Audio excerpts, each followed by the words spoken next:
안녕하세요. 저는 수원에 거주하고 있는 30대형이라고 합니다. 부동산은 제가 투자한 지 한 6년 정도 됐고요. 가지고 있는 자산은 아파트 2채, 분양권 3개 정도 가지고 있습니다. 실례지만 지금 나이가 어떻게 되세요? 저 지금 이제 36이요. 36에 아파트 2채 분양권 3개인데 저 진짜 궁금한 게 부동산에 관심을 가지게 된 계기가 도대체 어떻게 되세요? 저희가 결혼을 하고 네. 한 1년 있다가 2017년이죠. 그 전까지만 해도 전세를 살았었는데 내 집의 필요성을 느껴서 네. 신축 아파트 그때 당시 한 35평 한 3억 5천 정도 되는 거를 와이프랑 사자고 얘기를 했었어요. 그게 어디였어요? 홍매시 3단지였거든요. 근데 왜 안 사셨어요? 그때 당시 정부의 기조가 뭐였냐면은 부동산 관련해서는 집값이 떨어질 거다. 아내는 또 이제 정부 말을 믿고서 집값이 떨어질 거니 사지 말자 안 사고 있었죠. 집값이 떨어진다는 정부 말과 다르게 집값은 반대로 움직이다 보니까 그때부터 부동산에 분양권에 투자를 하게 됐습니다. 진짜 신기한 게 뭐냐면 이 전 정권에서는 금리 낮춰줄 테니 어떻게 해서든 아파트를 사라 라고 해서 그때 정부 말을 들었던 사람들이 다 돈을 벌었어요. 그리고 그 다음에 정권이 바뀌면서 우리는 부동산과의 전쟁을 선포하고 우리는 믿고 기다려라 해서 안 산 사람들이 엄청 많았을 텐데 그 사람들도 다 피를 봤잖아요. 네, 맞아요. 벌써 4년이 지났어요. 맞아요. 지금은 피해자이기도 하지만은 네. 지금 봤을 때는 저희는 혜택을 또 받거든요. 직원 정부 때문에 입장이 애매해요. 피해자 코스프레도 하기도 하지만은 어떻게 보면 제가 가지고 있는 자산들이 지금 정부가 계속 어떻게 효과를 주니까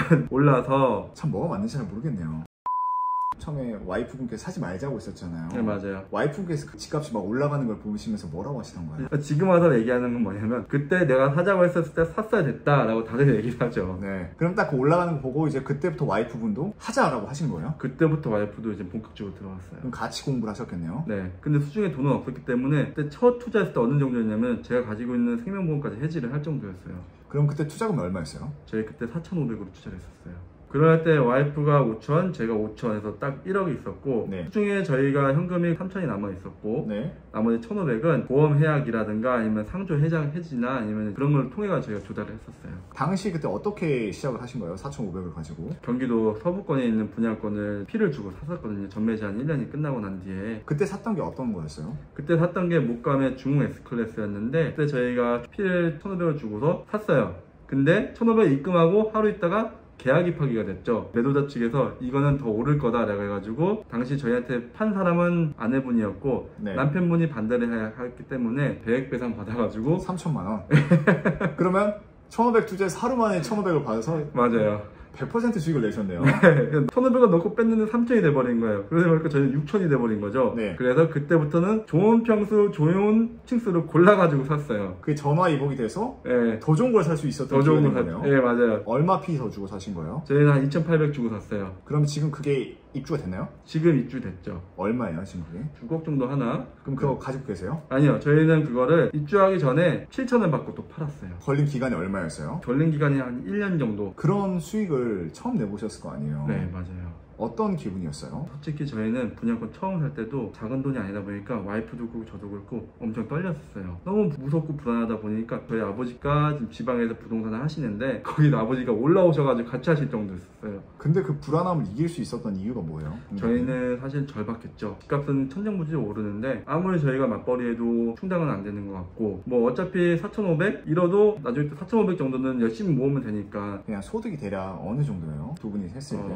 작년 기준으로 계산해가지고 1억 좀 넘어요. 세후 1억인 거죠? 네. 그러면 거의 한 달에 둘 해서 소득이 1,000만 원 가까이 되는데 못 버는 게 아니거든요? 근데도 아파트 사는 게 그렇게 어려울 정도예요? 작년만 해도 이 집이 5억 8천이었어요. 35평이. 지금 7억 7천이 찍었죠. 결국 6개월 사이 2억이 올랐어요. 6개월 사이에 홈매실이 2억이 올랐다고요? 네. 오른 이유가 뭐라 생각하세요? 저도 사실은 그걸 알고 싶어요. 왜 여기가 올랐는지, 왜 이렇게 많이 올랐는지. 난 이 집을 사고 싶은데 우리가 아무리 지출을 줄인다 한들 저희는 이 집을 따라갈 수가 없는 거예요. 상승 속도를. 월 1,000을 버는데도. 그렇죠. 어느 정도 지출은 해야 되는 것이고 그렇죠. 짜릿하게 모아도 안 돼요. 4인 가구 기준 월 1,000을 벌어요. 가정마다 다 편차는 있겠는데 한 달에 얼마 정도 저축을 하실 수 있어요? 솔직히 말씀드려서 저축 안 해요. 왜요? 지금 금리가 몇 %인지 아시잖아요. 네. 짤짤이 그 금리 가지고 아파트 상승 속도를 따라갈 수는 없어요. 네. 평생 못 따라가요. 저희는 차라리 그 돈을 가지고 계속 분양권을 보고 분양권을 사든가 부동산을 사고 있어요. 그럼 분양권을 살려 해도 돈이 어느 정도 모아야 살 수 있는 거잖아요. 그렇죠. 한 달에 그런 걸 위해서 모으는 돈이 대략 어느 정도씩 모으나요? 대략 저희는 한 300씩 모으고 있어요. 한 10개월 열심히 모으면 또 3,000이 모이니까 네. 또 그걸로 투자처를 찾고 있다 이거죠. 그렇죠. 저희는 첫 거래다 보니까 네. 모든 서류들을 꼼꼼히 봤었어요. 서류를 보다 보니까 매도하시는 분이 주소 변경 이력이 굉장히 많더라고요. 왜요? 저도 몰랐어요. 네. 그러고 나서 매도자분이 오셨는데 목에 뭘 달고 오셨냐? 공무원증 달고 오셨더라고요. 시흥시 공무원이었던 거요? 아니요, 그분은 매도자 하시는 분은 네. 세종시에 있는 무슨 국가직 공무원이셨더라고요. 저도 놀랐어요. 야, 공무원이 이렇게 대놓고 이렇게 하시는구나. 저는 그래서 그때부터 저는 사실은 공무원도 하는데 우리라고 못할 게 뭐 있냐 해가지고 그냥 꺼리깜짝 했죠. 공무원이 했다고요? 네. 아니 그 국가의 정책을 만들고 주거 공급의 그런 정책을 만드는 공무원이 그걸 이용해서 이렇게 했다는 건데 네. 그럼 그 사람은 뭐가 그게 자랑이라고 그 공무원증을 들고 다니는 저도 거죠? 모르겠어요. 뭐 바쁘셨는지 모르겠는데 네. 저도 보면은 뭐 아닐 수도 있겠지만은 길어야 2년 있다가 빠지고 뭐 이런 식으로 좀 많이 아, 그 2년 주기로 계속 교체가 됐던 네. 거예요? 군인도 아니고 군인이라면 이해되잖아요. 맞아요. 그래서 최근에 그것도 있잖아요. 김현미 장관이 이제 집을 판다 했는데 따지고 보니까 집 판 게 아니라 명의만 변경했잖아요. 아직은 멀었다고 생각합니다. 네. 그 다음 가지고 있던 그 7천 정도로 투자하신 게 뭐예요? 정확히 얘기하면 1억 2천 정도 되겠죠? 투자금이랑 수익이랑 해가지고 네. 그걸로 했던 게 뭐냐면은 시흥 장현에 있는 분양권 2개를 샀어요. 그때도 전매제한 끝난 걸 저희가 샀죠. 시흥 장현에 있는 어떤 아파트를 사신 거예요? 동원 로얄두크 두 채를 사신 거예요? 네. 얼마 주고 사셨어요? 그 피 3천 주고 분양가 3억 7천이니까 한 7천씩 돈이 좀 부족하셨을 것 같은데요? 마이너스 대출 썼어요. 그럼 마이너스 대출까지 써서 총 투자금이 얼마였어요 그때는? 1억 한 5천 정도 될 거예요. 어떻게 됐어요 지금 결과는? 현재 기준으로 한 8억 정도 하고요. 입주한 지 1년 반 됐어요. 8억이면 두 채를 가지고 있으면 16억을 가지고 있는 거예요? 그렇죠.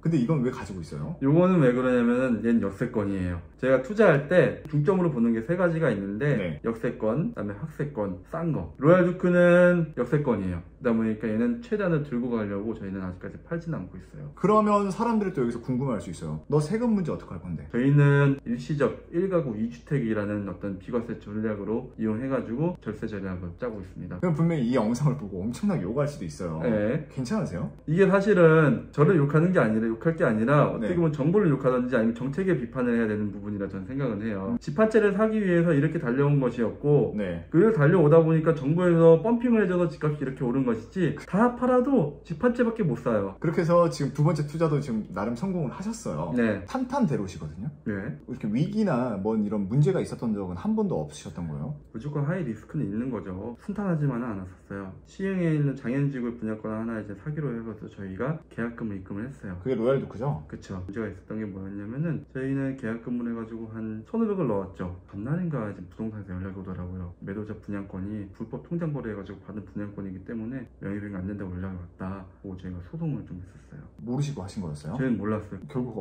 어떻게 됐어요? 결국엔 저희 한 소송을 1년 정도 했고요. 운 좋게도 건설사에서 저희한테 직접적으로 계약하는 걸로 해가지고 받았습니다. 그러면 거기에 모든 재산들이 다 들어갔잖아요. 맞아요. 그 다음 투자를 할 돈이 없는데 어떻게 했어요? 그 다음 주에 할 돈이 없었는데 저희가 로얄두크 한 채를 원래는 팔고서 실거주할 집을 살려고 했었어요. 와이프가 마이너스 대출을 받아서 여기 홍해시에 있는 30년대 구축 아파트를 계약금을 넣었죠. 2억 9천. 이 중에 10% 2,900만 원. 그게 딱 이 전세 들어오기 전이었어요. 근데 왜 안 하셨어요? 중도금 치르기 한 일주일 전인가 갑자기 이제 연락이 오더라고요. 어디서요? 부동산에서. 그때 당시 뭐였냐면은 수원 집값이 미친 듯이 뛰었대요. 호매실동? 그래서 호매시는 저희는 영향이 없어가지고 저는 와이프한테도 괜찮아. 어차피 호매시는 수원 외곽이고 신축도 아니고 20년대 구축이 집값이 왜 오르겠어 했어요. 아니나 다를까 네. 집주인이 집값을 올려달라 하더라고요. 계약금을 넣었는데 갑자기 올려달라고요? 네. 이거 계약 파기잖아요 그러면. 그쵸. 아 그러면 안 한다. 계약 파기해가지고 2,900만 원 저희 100배상 받았죠. 그럼 또 2,900 넣고 5,800이 된 거예요? 네. 투자의 귀재세요? 아니 넣는 것마다 왜 다 100배상을 받아요? 어떻게 보면 규제라고도 말할 수도 있는데 저희는 또 피해자인 거죠. 또 집을 못 산 거죠. 그러면 그렇게 해서 5,800이 생겼잖아요. 네. 그걸 어떤 또 투자를 하셨어요? 계획배상 받은 걸로 영종도에 아파트 분양을 이때는 처음으로 분양 신청을 했어요. 네. 청약을. 영종도요? 네. 인천공항에 있는 영종도요? 네 맞아요. 거기에 실거주 목적으로 사신 거예요? 아니면 투자용으로 사신 거예요? 투자용이죠. 아니 그럼 도대체 실거주 본인 집은 언제 사시려고 하시는 거예요? 그래서 지금 실거주를 하고 싶은데 저희는 실거주 하려고 딱 집을 살 때쯤 되면 집값이 계속 올라버리기 때문에 돈이 부족해. 집값이 너무 많이 올라버려. 그러다 보니까 저희는 일단은 처음에는 아이 어릴 때는 공격적인 투자를 해보자 그래가지고 역세권, 흑세권 싼 거 그 중에서 영종도는 쌌거든요. 30평이 3억이었어요 분양가가. 네. 입주가 언제 하는 거예요? 그거는 내년 9월에 들어갑니다. 지금 금액이 얼마까지 올랐는지 나왔나요? 지금 인근 시세는 한 5억 정도 하고 있어요. 그러면 우리가 안전 마진으로 또 2억을 먹을 수 있는 게 확정적이네요, 거의. 네. 지금 보면은 부동산 가격 오르는 게 네. 여기 수원뿐만 아니라 저희 봉담도 보고 있는데 하루가 다르게 올라가고 있어요. 내가 집을 가지고 있지만 조급해지신 건 똑같죠? 맞아요. 내 집만 올라가는 게 아니니까. 맞아요. 다시 정리를 해보시면 첫 번째 분양권 투자에 성공해서 그 돈을 가지고 시흥에 있는 동원 로얄드 두 채를 지금 가지고 계시고요. 영종도에 아파트 한 채를 가지고 계시고요. 그럼 아파트는 지금 세 채가 있습니다. 그럼 영종도에도 본인이 가지고 계신 모든 돈을 다 넣었을 건데 네. 네 번째 투자는 어떻게 됐나요? 네 번째 투자는 뭐였냐면은 마통이랑 회사 퇴직금 담보대출 받고 와이프도 퇴직금 담보대출 받았어요. 네. 다 끌어모았어요 진짜. 그게 한 5천 정도 됐어요. 인천의 미추홀구에 재건축이 유행했거든요. 네. 재건축하는 아파트 분양권을 제가 또 샀어요. 얼마에 샀어요? 한 6천 정도에. 어떤 아파트였어요? 지금 주안 힐스테이트 프로지오라고 네. 3,000세대 대단지 아파트 제가 샀거든요. 혹시 그 주안역 밑에 있는 거 말씀하는 거 아니에요? 맞아요. 저도 지금 거기 최근에 알아봤었는데 거기 사신 거예요? 네. 얼마 전에 저희가 이제는 아파트 분양을 하나 더 받아가지고 팔려고 전화를 했었어요. 그때 네. 당시만 해도 한 뭐 8천이요 이렇게 얘기하던 게 최근에 알아보니까 1억 2천까지 올랐더라고요. 그래서 지금 일단은 고민 중에 어떻게 처리를 해야 될지. 언제 사셨댔죠? 10년 6월쯤에 샀어요. 작년 6월만 해도 집값이 미친 듯이 올라서 더 이상 고점이다 떨어진다 막 불안해도 또 사셨잖아요. 네. 1년 뒤 지금 봐도 그게 또 2배가 됐잖아요 지금. 네. 집값이 도대체 안 떨어지나 봐요. 그러니까 이게 참 모를 일이에요. 이제 좀 있으면 10억 찍는 집 많이 나올 것 같아요. 수도권에도. 그래서 내년부터는 일시적 1가구 2주택에 적용되는 것들이 이제 하나씩 생기거든요. 하나씩 처분을 해가지고 정리해서 현금화 하려고 합니다. 또 다음 또 투자하신 게 있으셨어요? 최근에 이제 저희가 마지막으로 샀던 게 뭐냐면은